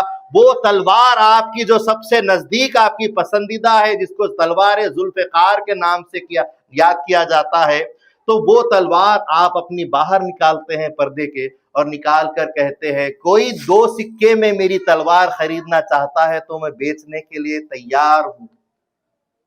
سارے صحابہ جتنے بھی یہ آواز سنتے ہیں مقامی پریشان ہوتے ہیں کہ حجرے علی کرم اللہ وجہہ سے کیسی آواز آتی ہے کہ تلوار ذوالفقار فروخت کی جاتی ہے، اور جو ہے سو یہ کیا مجبوری ہے کہ مولا علی اپنی تلوار بیچ رہے ہیں۔ تو کسی نے پوچھا کہ مولا علی کیا بات ہے کہ آپ اپنی تلوار بیچ رہے ہو، کیا بات ہو گئی؟ کہا کہ بندے کے پاس ایک تیبند تھا، اب وہ بھی پھٹ چکا ہے، اور ستر عورت کرنا آدمی پر فرض ہے کہ ناف سے لے کے گھٹنے کے نیچے تک کوئی پردہ ہونا، جیسا کہ ہم احرام باندھتے ہیں کہ اتنا ستر ہونا آدمی پر فرض ہے، اور میری آج وہ ستر پھٹ چکی ہے، لہٰذا ایک کپڑا مجھے چاہیے، اور کوئی چیز بیچنے کے لیے میرے پاس نہیں ہے، میں تلوار فروخت کرتا ہوں۔ تو فوراً سے جو سو دینے والے ان کو کپڑا مہیا کرتے ہیں۔ لیکن قربان جائیے تعلیم حضرت علی مولا علی رضی اللہ تعالیٰ عنہ پر کہ آپ نے بتایا کہ اللہ والا وہ ہوتا ہے جو لباس پر نہیں بلکہ دل سے تعلق رکھتا ہے اور لباس اتنا ہی استعمال کرتا ہے جتنا کہ فرض بتایا گیا ہے۔ وہی واقعہ اسی انداز کا حضرت بندگی میاں سیدنا شاہ خندمیر صدیق ولایت رضی اللہ تعالیٰ عنہ مہدی موعود علیہ السلام کے ساتھ آپ ہیں، دائرے میں ہیں، حجرے میں ہیں، اور اچانک مہدی موعود علیہ السلام ان کے حجرے کے قریب آتے ہیں اور آواز دیتے ہیں بھائی سید خندمیر باہر آؤ، تو کہتے ہیں میران جی بندہ باہر نہیں آ سکتا۔ کہا کہ کیوں نہیں آ سکتے؟ کہا کہ میرے پاس ایک تیبن کپڑا تھا وہ پھٹ چکا ہے، تو زمین کھود کر گڑا کر کے میں اپنے سطر کو چھپاتے ہوئے ذکر خدا میں بیٹھا ہوں۔ یہی فرمان مہدی موعود علیہ السلام ہے کہ وہ سطر نہیں ہے لیکن جسم کو اپنے جہاں جیسی چیز ملے چھپا رہے ہیں، زمین میں اپنے جسم کو چھپا رہے ہیں لیکن خدا کی یاد سے غافل نہیں ہے۔ یہ تعلیم ہے ہمارے بزرگوں کی کہ آج ہم ذخیرہ کرتے جا رہے ہیں۔ مولا علی کا کیا عمل ہے؟ ذخیرہ نہیں کیا۔ بندگی میاں کا کیا عمل ہے؟ ذخیرہ نہیں کیا۔ ایک مہدوی کا یہی عمل ہونا چاہیے کہ ذخیرہ نہیں ہونا چاہیے، اور ذخیرہ ہونا چاہیے تو صرف دل میں اللہ کے ذکر کا ذخیرہ کرنا چاہیے، کیونکہ یہ دولت وہ دولت ہے جو کوئی ہم سے چھین نہیں سکتا۔ احمد آباد کے سڑکوں پر میدانوں میں مہدی موعود علیہ السلام نے دو ہاتھ کھول کر ارشاد فرمائے کہ جان لو، سن لو کہ مہدوی کا مال اور مہدوی کی جان ہر انسان پر حلال ہے، آؤ ہم کو مارو، آؤ ہم کو لوٹ لو، تم یہ لوٹ سکتے ہو لیکن وہ لوٹ نہیں سکتے جو ہماری اصل دل میں اللہ نے دولت دی ہے، وہ خدا کا ذکر ہے۔ حاضرین گرامی یہ ہے، اور اسی دل کی طہارت کے لیے، اسی دل کی پاکی کے لیے، اسی دل کو چمکانے کے لیے توبہ کو پکڑے رکھو اور ذکر اللہ کو کرتے رہو، اور دم علی الوضو یعنی کہ وضو پر وضو کرتے رہو، بار بار وضو سے رہو۔ یہ مولا علی رضی اللہ تعالیٰ عنہ کا فرمان ہے، یہ رسول اللہ صلی اللہ علیہ وسلم کا فرمان ہے اور ان کا کردار ہے۔ ہمیشہ پاک رہا کرو اور پاکی پر پاکی حاصل کرو، کیونکہ پاک تو رہتے ہیں لیکن پاکیوں پر پاکی حاصل کرنے سے دل پاک ہونا شروع ہوتا ہے۔ ظاہری پاکی دھیرے دھیرے آگے بڑھاتے ہوئے دل کی پاکیوں تک لے جاتی ہے، باطن کی پاکیوں تک لے جاتی ہے، سینے کی پاکیوں تک لے جاتی ہے، روح کی پاکیوں تک لے جاتی ہے۔ حاضرین گرامی، جسم کو غذا دیتے ہو، کھانے سے پیٹ بھرتے ہو، دل کو بھی غذا دے دو، اور دل کی غذا کا نام اللہ کا ذکر ہے۔ اللہ کا ذکر کیا کرو، کیونکہ اس کو بھی جینے کی پوری اجازت ہے اللہ کی جانب سے کہ تم اپنے دلوں کو زندہ کرو، اور دلوں کو زندہ کرنے کے لیے تم اللہ کا ذکر کیا کرو۔ حاضرین گرامی، یہی ذکر ہر وقت ہر آن اللہ تبارک و تعالیٰ نے انسانوں کو سکھایا ہے۔ کبھی اللہ تعالیٰ نے فرمایا فَاذْكُرُونِي أَذْكُرُكُمْ، تم میرا ذکر کرو میں تمہارا ذکر کرتا ہوں۔ کتنا انسان کو اپنی طرف موٹیویٹ کر رہا ہے اللہ تعالیٰ، اپنی طرف توجہ دلا رہا ہے، اس کو تسخیر کر رہا ہے، اپنی طرف کھینچ رہا ہے، اور ہم ہیں کہ دنیا کے اندر جو سو مشغول ہونے کے لیے اپنے آپ کو، اپنے دماغ کو، اپنے دل کو منتشر کرنے کے لیے بیٹھے ہوئے۔ خدا تعالیٰ کی محبت کا اندازہ لگائیے، آپ کو اپنا بنانے کے لیے وہ خود کہہ رہا ہے کہ تو ذکر کر تو میں بھی تیرا ذکر کرتا ہوں۔ ایک جگہ اللہ تبارک و تعالیٰ فرماتا ہے ذکر کے تعلق سے کہ وہ اللہ کے بندے ہوتے ہیں جو صبح شام اللہ کا ذکر کرتے ہیں۔ اللہ تعالیٰ فرماتا ہے الذین یذکرون اللہ قیاما وقعودا وعلی جنوبہم، وہ اللہ کے بندے ہوتے ہیں، وہ عقل والے ہیں، وہ عقل مند ہیں، اولو الالباب ہیں، جو اللہ کا ذکر کرتے ہیں کھڑے ہو کر، بیٹھے ہو کر، لیٹے ہو کر، لیکن اللہ کے ذکر سے غافل نہیں۔ بتائیے انسان کی تین حالتوں سے کوئی اور حالت بھی ہوتی ہے؟ یا تو انسان کھڑا ہوتا ہے، یا تو انسان بیٹھا ہوتا ہے، یا تو انسان لیٹا ہوتا ہے، اور تینوں حالتوں سے چوتھی حالت بھی اگر ہوتی اللہ تعالیٰ اس میں بھی اپنا ذکر کو حکم دے دیتا کہ تم تب بھی اللہ کا ذکر کرو۔ تو یہ ذکر ہے، ہر جگہ اللہ فرما رہا ہے۔ اس کے بعد اللہ تعالیٰ نے سورہ احزاب میں ارشاد فرمایا یا ایھا الذین آمنوا اذکروا اللہ ذکرا کثیرا وسبحوہ بکرۃ واصیلا، اے ایمان والو اللہ کا ذکر کرو، کثرت سے ذکر کرو، صبح کے وقت ذکر کرو، شام کے وقت ذکر کرو، مگر اللہ کے ذکر سے اپنے آپ کو غافل نہ کرو۔ حاضرین گرامی، انہی آیات کی وجہ سے اللہ کا ذکر کرنا ہم پر فرض ہے، کیونکہ اللہ نے حکم دیا ہے قرآن میں کہ اللہ کا ذکر کرو۔ اللہ کے ذکر کی اہمیت ہے، اور اللہ کا ذکر اللہ تبارک و تعالیٰ نے ہر طرح سے کرنے کی اجازت دی ہے۔ اللہ کا ذکر کئی طریقے سے کیا جاتا ہے۔ اللہ تعالیٰ کا ذکر ذکر جلی ہوتا ہے، بآواز بلند ذکر کرنے کو اللہ اللہ اللہ بولنے کو بھی اللہ کا ذکر کہتے ہیں، یہ ذکر جلی ہوتا ہے۔ اور ایک ہوتا ہے ذکر لسانی۔ ذکر لسانی میں اللہ تعالیٰ کے تمام صفاتی نام، رحمان، رحیم، ستار، غفار، جبار، جتنے بھی اللہ کے صفاتی نام ہیں، 99 نام یا اس سے بھی زائد نام، جتنے نام ہیں ان ناموں کا ذکر کیا جاتا ہے، وہ بھی اللہ کا ذکر ہے۔ اور ایک ہوتا ہے ذکر قلبی کہ اللہ تبارک و تعالیٰ کا ذکر قلب میں کیا جاتا ہے۔ ایک ذکر ہوتا ہے ذکر اجتماعی، محفل پوری جمتی ہے اور اس میں اللہ کو پکارتی ہے، مل کر پکارتی ہے، ذکر اجتماعی بھی کیا جاتا ہے۔ اور پھر ایک ذکر ہوتا ہے ذکر خفی، جو مہدی موعود علیہ السلام نے ہم کو اور آپ کو سکھا کر گئے ہیں کہ آپ نے فرمایا کہ ذکر خفی کرو۔ ذکر خفی چھپے ہوئے ذکر کو کہتے ہیں، وہ ذکر کہ سوائے بندے اور خدا کے درمیان کوئی اس ذکر کی حقیقت کو نہ جانے، اور پھر اس ذکر میں اور اس میں ابال لانے میں، اس کے اندر اشتعال لانے میں، اس میں جذبہ اور جوش لانے میں پاس انفاس کرو کہ آنے والی سانس میں بھی ذکر، جانے والی سانس میں بھی ذکر، اور ذکر حب سے دم اس کے بعد شروع ہوتا ہے۔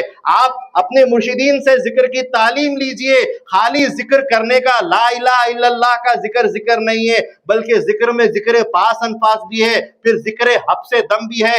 دم روک کر اللہ کو یاد کیا جاتا ہے کہ جب آپ تھوڑی دیر بھی اگر بھی فقیر کے بولنے کے بعد ایک بار بھی کوشش کرے الا اللہ تو ہے بول کر سانس کھینچ کر روکے اور اپنے دماغ میں بولتے جائیں الا اللہ الا اللہ الا اللہ۔ کتنے بار بول سکتے ہیں؟ 50 بار بولنے کی کوشش کرے دم روک کر اور سانس چھوڑے، لا الہ نہیں الا اللہ تو ہے الا اللہ الا اللہ۔ یہ ذکر حب سے دم ہے۔ یقین جانیے پورے جسم کا رواں حصہ ٹمٹمانے لگے گا، حرکت کرنے لگے گا۔ آپ یوں سمجھیں گے دل تو یہاں تھا، پورے جسم میں دل کی دھڑکن دوڑنے لگتی۔ یہ تعلیم ہے مہدی موعود علیہ السلام کی ذکر کی، جو آج ہم محروم ہیں اس سے۔ آج ہم تھوڑی دیر بیٹھ جاتے ہیں، تڑپ جاتے ہیں، ذکر کرنے کی کوشش کرتے ہیں، صورت ذکر بنانے سے ذکر نہیں ہوتا، بلکہ وہ صورت ذکر سے حقیقی ذکر کی طرف جاؤ اور دل کو اس سے مدد دو۔ تمہارا دل ہر سینے میں جس کے پاس دل ہے وہ تڑپ رہا ہے اس کی غذا کے لیے، اور اس کی غذا صرف اللہ کا ذکر ہے۔ تم صحیح معنی میں اللہ کا ذکر نہیں کر رہے ہو۔ اجتماعی محافل میں ذکر سے ذکر نہیں ہوتا، منہ سے بول دینے سے ذکر نہیں ہوتا۔ ذکر وہ ہونا چاہیے کہ بال الا اللہ ہونا چاہیے، وہ ذکر ہوتا ہے۔ تو حاضرین گرامی، اسی ذکر کو اللہ تعالیٰ نے ہر دور میں ہر نبی سے آپ کو دنیا میں بھیجا ہے۔ آدم علیہ السلام آئے تو وہ بھی لا الہ الا اللہ، آدم صفی اللہ کا ذکر لے کے آئے۔ حضرت ابراہیم علیہ السلام آئے تو وہ بھی لا الہ الا اللہ، ابراہیم خلیل اللہ بن کر آئے۔ ہر دور میں موسیٰ کلیم اللہ، عیسیٰ روح اللہ، نوح نجی اللہ، ہر کوئی جو سو اپنے پیغمبر نے اپنا کلمہ پڑھایا، لیکن پہلا حصہ لا الہ الا اللہ کا رکھا، کیونکہ وہی ذکر ہے۔ اللہ کے رسول صلی اللہ علیہ وسلم فرماتے افضل الذکر لا الہ الا اللہ، سب سے افضل ذکر لا الہ الا اللہ ہے، اسی کو پکڑے رکھو۔ دیکھیے واقعات اپنی جگہ ہے، لیکن عملی تعلیم ہمارے درمیان ہونا ضروری ہے، اور ہر آدمی اپنے اندر اپنے خود کی نفس کی جنگ لڑنا ضروری ہے۔ آج آپ کو کسی کافر سے باہر ہتھیار لے کر لڑ کے جانے کی ضرورت نہیں ہے، اپنے اندر کی جنگ سے لڑنا ضروری ہے۔ رسول پاک صلی اللہ علیہ وسلم کی تعلیمات، حضرت ابوبکر صدیق رضی اللہ تعالیٰ عنہ ایک جنگ سے واپس آ رہے تھے، اور آتے آتے صحابہ اپنے ساتھیوں سے کہا رجعنا من الجہاد الاصغر الی الجہاد الاکبر، کہنے لگے کہ ہم چھوٹے جہاد سے بڑے جہاد کی طرف آ رہے ہیں۔ کہا کہ چھوٹا جہاد کس کو کہتے ہیں؟ کہا کہ جو کافروں سے لڑتے ہیں وہ چھوٹا جہاد ہے۔ کہا پھر بڑا جہاد کس کو کہتے ہیں؟ اپنے سینے میں جو اپنے دل کے اندر جو جنگ ہے، اس جنگ کے اندر مدد کرنا اور اس کے اندر لڑنا، جہاد فی نفس، اپنے نفس کے اندر جہاد کرنا، یہ بڑا جہاد ہے۔ پوچھا کہ کیسے جہاد بڑا ہو سکتا ہے؟ کہا کہ تم جب کافر سے لڑتے ہو تو اس کے لیے میدان جنگ میں جانا پڑتا ہے۔ جب کافر سے لڑتے ہو ہاتھوں میں ہتھیار، تلوار، بھالا، نیزہ، کیا معلوم کیا کیا ہتھیار ہوتے ہیں، وہ استعمال کرنا پڑتا ہے۔ جب تم کافر سے لڑتے ہو تو کافر تم کو نظر آتا ہے اور جس کا وار بھی نظر آتا ہے، یہ سارے معاملات ہوتے ہیں، اور جب تم اس کو مار دیتے ہو تو غازی بنتے ہو۔ جب اس کو مار دیتے ہو تو غازی بنتے ہو، اور جب مر جاتے ہو تو شہید بنتے ہو۔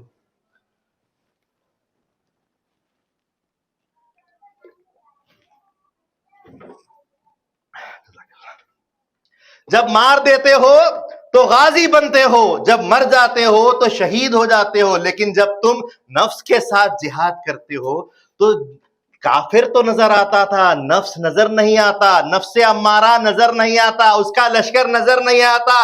جانے کب مار دے، تم کو میدان میں جانا پڑتا ہے، یہ پوری زندگی میں تمہارے ساتھ رہتا ہے، دن میں وار کرے، دوپہر میں وار کرے، رات میں وار کرے، سوتے وقت وار کرے، کس خیال میں وار کرے تم سوچ نہیں سکتے۔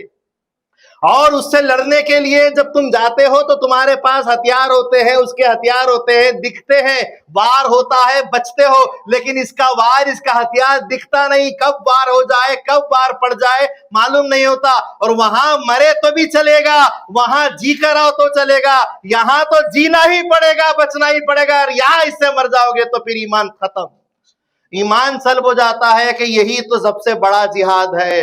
سب کی آنکھیں کھلی کی کھلی رہ گئی کہ واقعتاً صحیح کہتے ہیں۔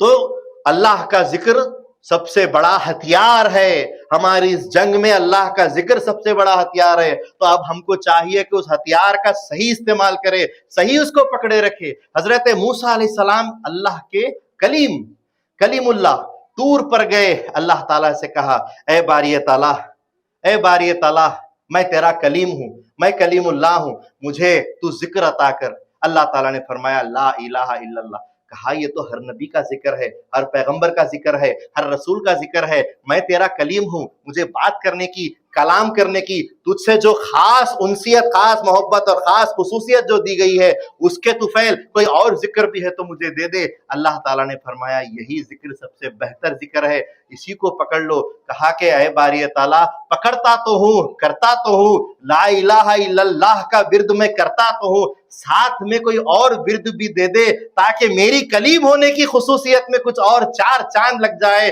تو کہا کہ اے موسیٰ، یہی ذکر سب سے افضل ہے۔ اور پھر اللہ تعالیٰ کو جلال آ گیا، اللہ تعالیٰ نے موسیٰ علیہ السلام سے فرمایا، اے موسیٰ، اگر ترازو کے تو پلے ہے اور اس میں تمام کائنات کو رکھ دو، ساتھ زمین، ساتھ آسمان کو رکھ دو، ہر ذرے ذرے کو رکھ دو، اور دوسری طرف صرف لا الہ الا اللہ کو رکھو، تو یقین جانو کہ لا الہ الا اللہ کا پلہ بھاری ہو جائے گا، سب اس کے سامنے ہلکے ہو جائیں گے۔ یہ اللہ کے ذکر کا مقام ہے، یہ لا الہ الا اللہ کا مقام۔ موسیٰ علیہ السلام گھبرا گئے اور فوراً تائب ہوئے، اس کے بعد اس ذکر کو لے کر چلے گئے، اور پھر جنگل میں بیٹھ کر اللہ کا ذکر کر رہے ہیں، اللہ کا ذکر کر رہے ہیں۔ اتنے میں خیال آیا، اے باری تعالیٰ، میں ہی اس جنگل میں شاید اللہ کا ذکر کرتا ہوں، میں ہی تیرا ایک بندہ ہوں جو تیرا ذکر کرتا ہے۔ تو اللہ تبارک و تعالیٰ نے فرمایا، نہیں نہیں موسیٰ، یہ تمہاری غلط فہمی ہے، تم جو سو اگر دیکھنا چاہتے ہو ہر مخلوق ہمارا ذکر کرتی ہے۔ کہا کہ باری تعالیٰ بتا، میں بھی تو دیکھوں تیرا ذکر کون کون کرتی ہے، کون سی مخلوقات کرتی ہے۔ تو فوراً اللہ تعالیٰ نے تمام جنگل میں رہنے والے ہر پیڑ کو، اس کے پتوں کو، کنکر کو، جانوروں کو حکم دیا کہ میرا ذکر باآواز بلند کرو۔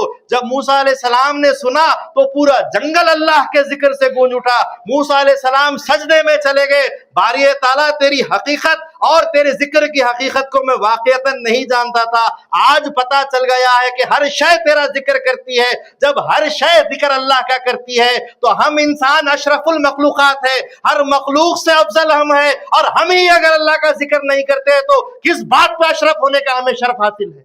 ہمیں چاہیے کہ اللہ کا ذکر کرے۔ تو موسیٰ علیہ السلام نے سجدہ ریز ہو کر توبہ پھر سے کی، اس کے بعد کہا باری تعالیٰ، زمین کے اوپر تو دیکھتا ہوں پرند چرند سارے کے سارے اللہ تیرا ذکر کرتے، کیا زمین کے اندر بھی تیرا ذکر ہوتا ہے؟ اللہ تعالیٰ نے فرمایا ہاں ہاں، زمین کے اندر بھی ہمارا ذکر ہوتا ہے۔ اللہ تبارک و تعالیٰ نے فرمایا اضرب بعصاک الارض، اے موسیٰ زمین کے اوپر اپنا عصا مارو۔ مارا عصا، زمین پھٹ گئی، ایک کالا پتھر نکل کر آیا۔ اللہ تبارک و تعالیٰ نے فرمایا اضرب بعصاک الحجر، اس پتھر کے اوپر اپنا عصا مارو۔ عصا مارا، پتھر ٹوٹ گیا، اس میں سے ایک چھوٹا سا کیڑا، ہرے رنگ کا کیڑا، وہ اللہ کا ذکر کرتے بیٹھا ہوا ہے۔ وہ اللہ کا ذکر کرتے بیٹھا ہوا ہے، اللہ کے اس خلیفے نے، اللہ کے اس رسول نے اس کیڑے سے بات کرنا شروع کی، وہ کیڑا کلیم اللہ کی وجہ سے اس کو بھی کلام نصیب ہوا، اس نے جو سو موسیٰ علیہ السلام کا جواب دیا۔ موسیٰ نے کہا اے کیڑے کب سے اللہ کا ذکر کرتا ہے؟ دیکھیے تعلیم کی بات ہے، آپ واقعے کی طرف صرف کہانی بول کر نہ جائیں، قصہ بول کے نہ جائیں، تعلیم کی بات ہے۔ کیڑے سے پوچھا کہ اے کیڑے تو کب سے اللہ تعالیٰ کا ذکر کرتا ہے؟ کیڑے نے کہا میں 300 سال سے اللہ کا ذکر کرتا ہوں، میں 300 سال سے اللہ تیرا ذکر کرتا ہوں۔ اور کہا کہ جب تو 300 سال سے اللہ کا ذکر کرتا ہے تو تیرے کھانے کا، تیرے پینے کا، تیرا انتظام کیا ہے؟ کہا کہ اللہ تعالیٰ جب بھی مجھے بھوک لگتی ہے ایک چھوٹا سا پودا میرے پاس پیدا کر دیتا ہے اور میں اس کو لے کر کھا لیتا ہوں۔ کہا کہ اب یہ بتا کتنا وقت ہوا ہے تجھے کھائے ہوئے؟ کہا کہ 100 سال سے زیادہ ہو گیا ہے مجھے کھائے بغیر، 100 سال ہو گئے ہیں مجھے کھائے بغیر۔ کہا کہ پھر کیسے؟ کہا کہ یہی ذکر میری اب غذا بن گئی ہے، یہی ذکر میری غذا بن گئی ہے، اور اس سوچ سے میں نے ذکر کو پکڑ لیا ہے کہ کبھی میں کھانے کی طرف جاؤں اور اس وقت میری موت ہو جائے تو یقین جانو میں ذکر سے ہٹ کر مر جاؤں گا، اسی لیے میں نے ذکر کو نہیں چھوڑا تو خدا نے مجھے نہیں چھوڑا اور میری غذا کا انتظام ہو گیا۔ یہ ذکر کی کیفیت حقیقت، ایک کیڑے کے پاس حقیقت نظر آ رہی ہے، سمجھ نظر آ رہی ہے، اس کا مقام نظر آ رہا ہے۔ ہم اشرف المخلوقات ہونے کے دعوے دار، ہم کو سوچنا چاہیے کہ ہم کیا کر رہے ہیں، ہم تو اس کیڑے سے بھی گئے گزرے ہو گئے۔ تو حاضرین گرامی یہ ذکر کی حقیقت کو ہمیں سمجھنا چاہیے کہ موسیٰ علیہ السلام کے زمانے سے اللہ تعالیٰ نے ذکر کی تعلیم دی ہے، رسول اللہ صلی اللہ علیہ وسلم کے زمانے تک ذکر چلتا رہا ہے، تو مہدی موعود علیہ السلام بھی کیوں کر ذکر کی تعلیم نہ دیتے؟ مہدی موعود علیہ السلام نے بھی ذکر کی تعلیم دی اور فرمایا کہ لا الہ الا اللہ کو پکڑو اور اس کی اندر پاس انفاس جو سانس آتی ہے جو سانس جاتی ہے اس میں فرمایا الا اللہ تو ہے، اندر والی سانس کو لے لو، اور لا الہ ہوں نہیں جانے والی سانس کو لے لو، اور اس طریقے سے ذکر اللہ کو کیا کرو۔ اور اس کے بعد فرمایا لا الہ الا اللہ کا مقام کیا ہے؟ کسی صحابی مہدی نے پوچھا، مہاجر مہدی نے پوچھا کہ میرا جی قرآن کی حقیقت ایک آیت میں بیان کر دیجئے۔ تو مہدی موعود علیہ السلام کیا فرماتے ہیں؟ بھائی تم قرآن کا خلاصہ کیا پوچھتے ہو؟ تورات، زبور، انجیل، قرآن جتنے بھی اللہ کے صحیفے ہیں میں تمام کا خلاصہ ایک آیت میں پیش کرتا ہوں، اور وہ ہے لا الہ الا اللہ۔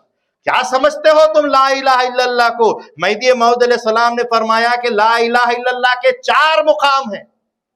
لا الہ الا اللہ گفتنی، لا الہ الا اللہ دانستنی، لا الہ الا اللہ چشیدنی، لا الہ الا اللہ شدنی۔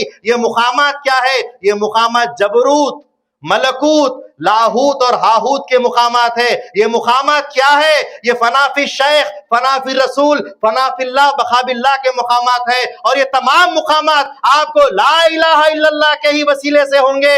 آپ کو اگر سلوک کی منزل میں ایک قدم بھی آگے بڑھنا ہے تو آپ کو ذکر خدا کو پکڑنا پڑے گا، اس کے اندر اپنے آپ کو دفن ضم کرنا پڑے گا، جب تک کہ تم اس کے اندر گھر نہیں ہو جاؤ گے وہ خدا تعالیٰ کا گھر تم کو نظر نہیں آئے گا، اس کی حقیقت تم کو نظر نہیں آئے گی۔ تو مہدی موعود علیہ السلام نے فرمایا کہ یہ 4 مقامات لا الہ الا اللہ کے، صحابہ نے، مہاجرین نے پوچھا یہ کیسے ہے؟ فرمایا لا الہ گفتنی، لا الہ الا اللہ گفتنی کا مقام یہ ہے کہ انسان صرف بولنے کی حد تک ذکر کرتا ہے، جو آج ہم کبھی کبھی کرتے ہیں۔ 8 پہر کا ذکر مہدی موعود علیہ السلام نے دیا، فرمایا کہ جو 3 پہر کا ذکر کرتا ہے، جو 3 پہر کا ذکر کرتا ہے وہ گناہگار ہے، جو 4 پہر کا ذکر کرتا ہے وہ مشرک ہے، جو 3 پہر کا ذکر کرتا ہے وہ منافق ہے، جو 4 پہر کا ذکر کرتا ہے وہ مشرک ہے، جو 5 پہر کا ذکر کرتا ہے وہ مومن ہے فرمایا۔ اور آج ہم کیا کر رہے ہیں؟ 2 پہر کا ذکر بھی نہیں کر سکتے ہیں، اس میں بھی کبھی کبھی موقع مل جائے تو ذکر کرتے ہیں۔ بزرگان دین ہر چیز کو چھوڑ کر اللہ کے ذکر میں چلے جاتے تھے۔ رسول پاک صلی اللہ علیہ وسلم جب بھی اذان ہوتی تھی گھر والوں کو چھوڑ کر چلے جاتے تھے۔ بیویاں گھر کی کہتی تھی، بی بی عائشہ رضی اللہ تعالیٰ عنہ فرماتی ہے کہ جب اذان ہوتی تو اللہ کے رسول صلی اللہ علیہ وسلم ہمارے درمیان سے ایسے نکل کر چلے جاتے جیسے کہ ہم ان کے لیے اجنبی ہوں۔ خدا کے ذکر کی طرف لبیک کہہ کر جانے والے ہمارے رسول آج ہم کیا کر رہے ہیں؟ اذان ہوتی ہے خاموش بیٹھتے ہیں اور پھر مشغلہ دنیا کا جاری رہتا ہے. یہ آپ کی حقداری نہیں ہے. حاضرین گرامی، اللہ کے خلیفہ مہدی موعود علیہ السلام فرما رہے ایک ذکر صرف بولنے کی حد تک ہوتا ہے، پھر ایک وقت آتا ہے دانستنی لا الہ الا اللہ، دانستنی سمجھ کر بولنے لگتا ہے. لا الہ الا اللہ، کوئی نہیں ہے صرف اللہ ہے، کوئی نہیں ہے الا اللہ تو ہے. لا الہ ہو نہیں، اس ہو نہیں کے اندر اللہ تو ہے، ہو نہیں میں بھی نہیں. میں بھی نہیں کب ہے؟ پہلے کچھ نہیں، نہ تھا کچھ تو خدا تھا، کچھ نہ ہوتا تو خدا ہوتا. ڈبویا مجھ کو ہونے نے، نہ ہوتا میں تو کیا ہوتا، خدا ہوتا. اللہ پہلے ہے، اللہ آخر بھی ہے، اللہ ہمیشہ ہمیشہ ہے. ہم اور تم سب فنا ہونے والے ہیں، اس لیے اپنی فنائیت کا اعلان کرنا چاہیے. جب ہم ہست سے نیست ہوں گے تبھی وہ اس ہست میں ہم مل سکتے ہیں. اگر ہماری ہستی کو ہم ختم نہیں کریں گے، اسی لیے اقبال بولتا ہے مٹا دے اپنی ہستی کو اگر کچھ مرتبہ چاہے کہ دانا خاک میں مل کر گلے گلزار ہوتا ہے. تو ہستی کو مٹانا بے حد ضروری ہے، اور ہستی کو مٹانے کے لیے ایک قدم بھی اگر آگے بڑھتے ہیں، لا الہ الا اللہ دانستنی سمجھ کر اللہ کا ذکر کرنا. جب سمجھتے ہیں تو بولنے والا تو، سننے والا تو، دیکھنے والا تو، چھونے والا تو، چکنے والا تو، چلنے والا تو. میرے اندر سر سے لے کر پاؤں تک تو ہی تو ہے، میں نہیں ہوں. ہوں نہیں، یہ ہے تعلیم. جب میں نہیں ہوں سب کچھ تو ہے تو وہ دانستنی کی منزل میں پہنچتا ہے. اور جب اسی تعلیم سے آگے بڑھتے بڑھتے جاتا ہے تو پھر کبھی کبھی چنگاری لگنے لگتی ہے، چشیدنی چکنے لگتا ہے. دو پتھر جب جب ٹکرائے جاتے ہیں اور بار بار ٹکراتے رہتے ہیں تو پتہ نہیں کبھی کبھی چنگاری نکل جاتی ہے. بندگی میں شاہ خنمی رضی اللہ تعالیٰ عنہ فرماتے ہیں کہ دو پتھر جیسے ٹکراتے ہیں، مرشد اور مرید آپس میں ملتے رہنا چاہیے، ٹکراتے رہنا چاہیے، پتہ نہیں کب نور کی روشنی نظر آ جائے. حاضرین گرامی، اسی طریقے سے اس کے اوپر لگے رہنا چاہیے. جب چشیدنی کا مقام کبھی بھی حاصل ہو سکتا ہے، اور اس کے بعد ایک مقام آتا ہے جب چکھنے لگتے ہیں، مزہ لینے لگتے ہیں، جب ٹیسٹ ملنے لگتا ہے، سواد ملنے لگتا ہے، تو پھر اس کے بعد آگے کی منزل آتی ہے شودنی، اس میں ہو جانا، اس میں ضم ہو جانا. اسی لیے تو مہدی موعود علیہ السلام کے زمانے میں جب بندگی میں شاہ خنمی رضی اللہ تعالیٰ عنہ سے پوچھا بھائی سید خنمیر کیا دیکھا ہے؟ کہا کہ پھوٹ پڑے بندے کی آنکھیں جس نے درمیان میں مہدی کو دیکھا ہو.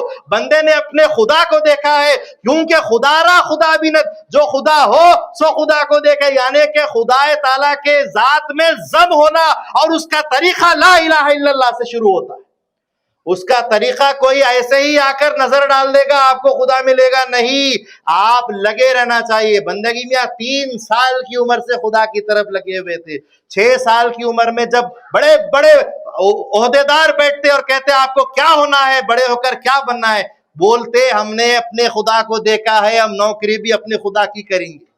یہ وہ تڑپ تھی، وہ طلب تھی، اور وہ لگ چکے تھے اس عمر سے، جس وجہ سے 16 سال کی عمر میں مہدی سے ایک ملاقات منزل کو آسان کر دیتی ہے. اور خود مہدی موعود علیہ السلام فرماتے ہیں بھائی سید خنمیر چراغ، بتی، تیل، حباب سب لے کر آئے تھے، بندے کی ذات سے اس چراغ کو روشن کر دیا گیا ہے. تو یہ کیا ہے؟ یہ ذکر اللہ ہے. کوئی اور مل جائے، کوئی ہستی مل جائے، نظر پڑ جائے، شاید کہ کبھی ایسا ہو، لیکن وہ مہدی موعود کی نظر تھی، وہ خلیفۃ اللہ کی نظر تھی، وہ دافع ہلاکت امت محمدیہ کی نظر تھی. اور اس محمدیہ کی ولایت کا اثر یہ تھا کہ ان کو ایک نظر میں خدا کی دید حاصل ہوئی. ورنہ تو فنا ہونے کے لیے یہ منزل پہلے ہر انسان کو، ہر کاسب کو، ہر فقیر کو کرنے کی. اگر طلب ہے تو پھر ذکر ہے، اور ذکر ہے تو ذکر دوام ہے، ذکر پاسن پاس ہے. یہ ساری منزلیں کرنے کے بعد ہی جب تمہارے اندر کوئی بات پیدا ہو سکتی. اس کی مثال یوں دی گئی ہے سمجھانے کے لیے. دیکھیے جہاں پر دین ہے وہاں پر سائنس اور لاجک بھی بزرگوں نے بتائی ہے. اس کے تعلق سے سمجھایا کہ گفتنی، دانستنی، چشیدنی، شدنی کا مقام ایسا ہے. ایک چکنے پتھر کو لے لیجئے، پانی میں ڈال دیجئے، سمندر میں ڈال دیجئے، کتنے 1 دن 2 دن 3 دن نکالیے، کیا پانی کی بوند رہے گی اس پر؟ نہیں رہے گی. یہ گفتنی کا مقام ہے. بولتے رہیں گے پانی میں رہیں گے پانی اس کے اطراف رہے گا, پانی سے نکالیں گے بات ختم, بولتے رہیں گے اللہ زبان پہ رہے گا, بولنا بند اللہ کا جو سو ذکر بھی ختم.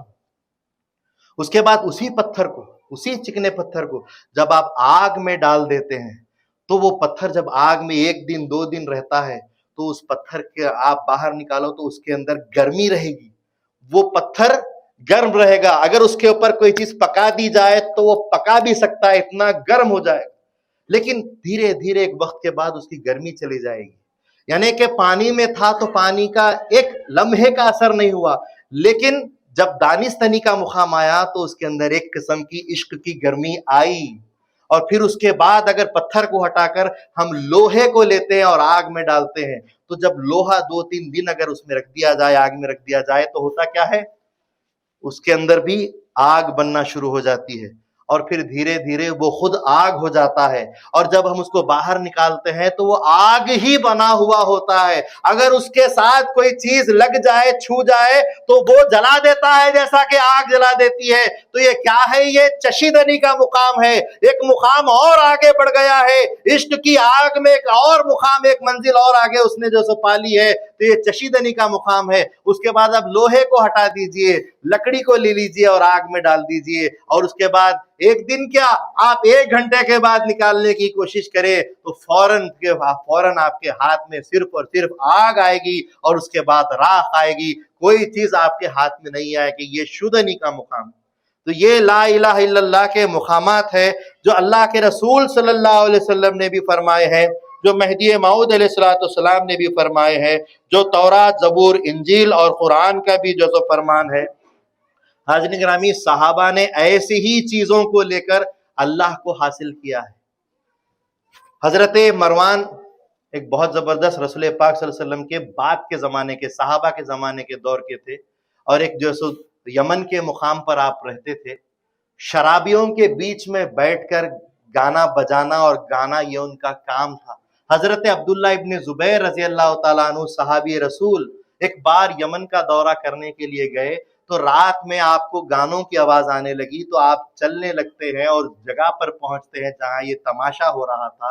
کیا دیکھتے ہیں کہ شراب پینے والے شراب پی رہے ہیں, نشے میں مست ہو رہے ہیں, لیکن جیسے ہی مروان گانا بجانا شروع کرتے ہیں ان کے نشے میں دوبالا پن آ جاتا ہے, نشہ بڑھ جاتا ہے اور مستی چھانے لگتی ہے اس گانے کو سننے کے بعد. وہ گانا گاتے گاتے, بجاتے بجاتے, ٹنٹنا بجاتے بجاتے حضرت عبداللہ ابن زبیر کی طرف دیکھتے ہیں.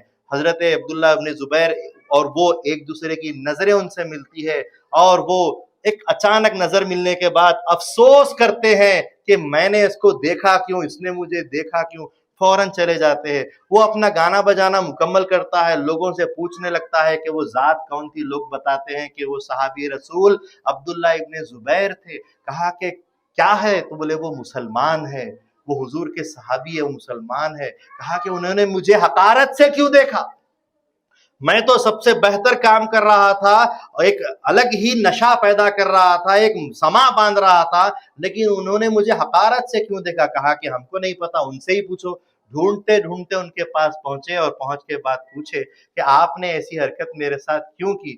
کہا کہ اس وقت میرے دل میں یہ خیال آیا کہ مولا جب اتنی پیاری آواز تو نے ایک انسان کے گلے میں دی ہے, کاش کہ یہ آواز تیرے نام سے نکلتی تو کتنا اچھا ہوتا, کتنا اچھا ہوتا. یہی نام میں اگر ذکر ہوتا, یہی نام, یہی آواز میں اگر قرآن ہوتا تو کیا ہی اچھا ہوتا. یہ سننا ہی تھا کہ انہوں نے پوچھا کہ یہ قرآن کیا ہے. کہا کہ یہ اللہ کا کلام ہے جو حضور پر نازل ہوا ہے, مجھے دیجئے. اس کو پڑھنے لگے, اور جب اس کو پڑھنے لگے تو حقائق کھلنے لگے. اللہ کا قرآن بھی اللہ کا ذکر ہے, اور اس ذکر سے ان کا دل کھل گیا اور وہ قرآن کو پڑھتے چلے گئے, یہاں تک کہ سب سے بڑے قاری ہوئے قرآن کے حضرت مروان, اور اسلام قبول کر کے اسی خدمت میں اپنی زندگی انہوں نے لگا دی. یہ اللہ کے ذکر کی طاقت ہے, یہ اللہ کے ذکر کی طاقت ہے. اسی طریقے سے جتنے بھی صحابہ ہیں وہ سارے کے سارے اسی اللہ کے ذکر پر جینے اور مرنے کے لیے جو سو تیار ہوتے تھے.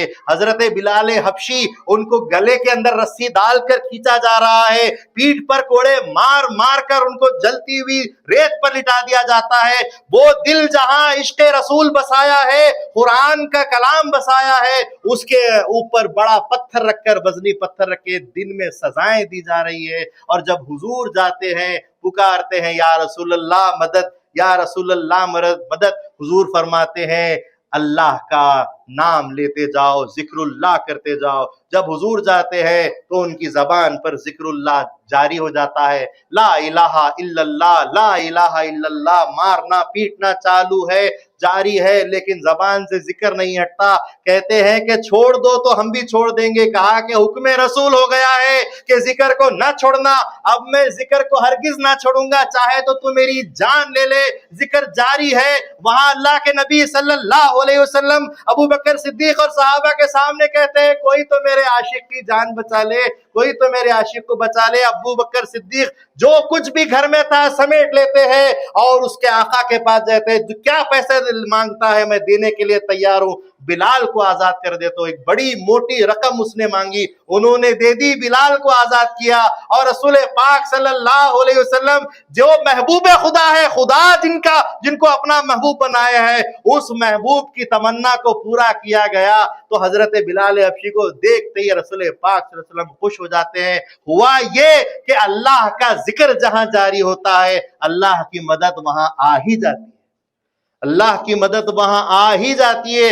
اسی طریقے سے رسول پاک صلی اللہ علیہ وسلم کے ایک اور صحابی حضرت عمار ابن یاسر اور ان کی والد حضرت یاسر اور بی بی سمیہ اور ان کے بیٹے عمار ظالم گھیر چکے ہیں, مار رہے ہیں. ابو جہل نے چاقو مار دیا بی بی کو اور اس وقت شہید کر دیا. ان کے والد کو پتھروں سے مار مار کر پتھروں میں دفن کر دیا. اب بچے عمار ان کو بھی مارا جا رہا ہے, لیکن تینوں صحابہ لا الہ الا اللہ محمد رسول اللہ کا کلمہ بولتے رہے. والدین شہید ہو گئے اور آپ جو سو کوئلے کے اندر اوپر جو سو جلا کر آپ کی پیٹھ کو لٹا دیا گیا. آپ یوں لگا کہ وہ جل کر ختم ہو گئے ہیں, لیکن بے ہوش ہو گئے. اور جب وہ چلے گئے صحابہ نے ان کو اٹھایا, دیکھا کہ سانس جاری ہے اور سانسوں میں اللہ کا ذکر جاری ہے. تو خدا کا ذکر وہ ہے کہ بزرگان دین نے اس ذکر کے خاطر اپنے آپ کو پیش کر دیا, اپنی اولادوں کو پیش کر دیا, اپنے خاندانوں کو پیش کر دیا, اپنے گھر باروں کو پیش کر دیا, اپنی جانوں کو پیش کر دیا, لیکن اللہ کا ذکر نہیں چھوڑا, کیونکہ یہ سب سے بڑی دولت ہے. اسی طریقے سے مہدی موعود علیہ السلام کی میں بہت وقت تو لے لوں آپ لوگوں کو, کہ جب مہدی موعود علیہ السلام کا معاملہ جونپور میں جب آیا, جونپور میں جب مہدی موعود علیہ السلام نے رائے دلپت کو دیکھا, اس کو جب مارا تو اس کا کیا نکل کر آیا؟ دل باہر نکل کر آیا. دل باہر, بات دل کی ہو رہی ہے اور دل کے ساتھ ذکر کی ہو رہی ہے. رائے دلپت کا جب دل باہر نکل کر آیا تو آپ نے دیکھا کہ دل کے اوپر ایک ہاتھی کی مورت بنی ہوئی ہے. دیکھا تو معلوم ہوا کہ اس کے دل پر یہ مورت کی چھاپ اس لیے ہو گئی کہ وہ اس مورت کا ذکر کرتا تھا, تو اس کے دل پر چھاپ ہو گئی. مہدی موعود علیہ السلام نے سوچ اپنے ذہن میں لائی کہ جب باطل کی پرستش اور اس کے ذکر کا یہ عالم ہے کہ باطل کی چھاپ جم جاتی ہے, تو حق کی پرستش کا کیا عالم نہیں ہونا چاہیے, حق کی بات کیسے دل میں نہیں چھپ جانی چاہیے. آپ کو جذبہ حق آ گیا. 12 سال کا یہ جذبہ رہا, اور 12 سال کے اس جذبے میں مہدی موعود علیہ السلام نے کبھی ذکر اللہ کو نہیں چھوڑا, ہمیشہ اللہ کے ذکر میں رہتے تھے.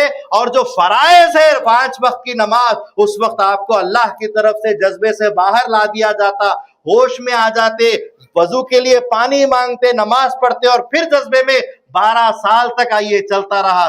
جب ایک معمولی سا کیڑا 300 سال تک بغیر کھائے پیے جی سکتا ہے, تو 12 سال تو مہدی موعود علیہ السلام کیوں نہیں اللہ کے ذکر کی غذا حاصل کر سکتے تھے. اسی طریقے سے یہی تعلیم مہدی موعود علیہ السلام نے جا بجا ہر مہدوی کو, ہر مہاجر کو, ہر صحابی کو مہدی موعود علیہ السلام نے دی ہے. حاضرین گرامی, میں بس ایک شعر بولتے ہوئے اپنی بات کو ختم کر دیتا ہوں, کیونکہ واقعتاً وقت کا تقاضا بہت زیادہ ہو رہا ہے. باتیں تو اتنی ہے کہ بولنا چاہوں تو بہت کچھ بول سکتا ہوں. جیسا کہ کل جس ہستی کا عرس مبارک گزرا, حضرت شیخ مومن توکلی بدری ان کی محبت اور ان کے ذکر کا کیا عالم تھا. انہی کے ساتھ بدر میں رہنے والے حضرت مولانا سید ضیاء الدین عاشق اللہ جو اللہ کے عاشق تھے, ان کا کیا عالم تھا. اسی طریقے سے جو بدر کے اندر کے دوسرے لوگ کہ جب بدر میں مہدی موعود علیہ السلام کی آمد ہوئی تو کچھ لوگ کپڑے پہننے کے لیے دیر کر دیے تو مہدی موعود علیہ السلام کے پاس بعد میں آئے. اسی وقت مہدی موعود علیہ السلام نے فرمایا کہ بھائی بندے کا آنا دلوں پر ہوا ہے, لباس پر نہیں. ہر وقت مہدی موعود علیہ السلام نے یہ تعلیمات دی ہے. بہرحال بندہ اتنا بولتا ہے کہ دل گیا کام سے پر دل سے محبت نہ گئی. دل مرے گا, آپ مریں گے, دل کی دھڑکن رکے گی, یقین ہے یہ, لیکن دل گیا کام سے اور اس دل سے محبت کیوں نہیں جائیں گی؟ کیونکہ روح کو غذا مل جائے گی. دل گیا کام سے پر دل سے محبت نہ گئی, گل کی پامال خزاں ہو کے بھی رنگت نہ گئی. یعنی کہ پھول جو ہوتا ہے وہ مرنے کے بعد بھی لال رہتا ہے, اس کی رنگت نہیں جاتی. اسی لیے مرنے کے بعد بھی خدا کی محبت باقی رہنی چاہیے اور اس محبت کے لیے اللہ کا ذکر باقی رہنا چاہیے. تبھی تو جو سو اللہ تبارک و تعالیٰ کی طرف سے ہم زندہ دل ہو سکتے ہیں. بہرحال ہر شے میں مزہ ہے گر دل میں مزہ ہے. زندگی زندہ دلی کا نام ہے, مردہ دل کیا خاک جیا کرتے ہیں. ہم مہدوی ہیں, ہم زندہ دل ہے. میں اللہ سے دعا کرتا ہوں کہ اللہ تعالیٰ بولنے سننے سے زیادہ ہم کو عمل کی توفیق عطا فرمائے, اور واقعتاً جس ذکر کی تعلیم بتائی گئی ہے اس ذکر کے اوپر ہم جو سو گامزن ہونے کی کوشش کرے, اس کو پکڑنے کی کوشش کرے. ایک بار حب سے دم آپ ذکر کر کے خود ایک دوسرے کے سامنے بولیں گے کہ واقعتاً پورا جسم ذکر کرتا ہے, صرف سانس ذکر نہیں کرتی. آپ عملی گہوارہ پہنا کر دیکھیے. میں اللہ سے دعا کرتا ہوں کہ اللہ تبارک و تعالیٰ اللہ تعالیٰ کے فرائض ہم سے ادا کرنے کی اللہ ہم کو توفیق عطا فرمائے. اللہ تعالیٰ ہمیں گناہوں سے بچائے. اللہ تبارک و تعالیٰ ہمیں اپنے دیدار سے سرفراز فرمائے. انشاءاللہ بندہ کوشش کیا, انشاءاللہ ضرور آپ لوگ بندے کو دل سے یاد رکھنے کی کوشش کریں گے. وآخر دعوانا الحمدللہ رب العالمین.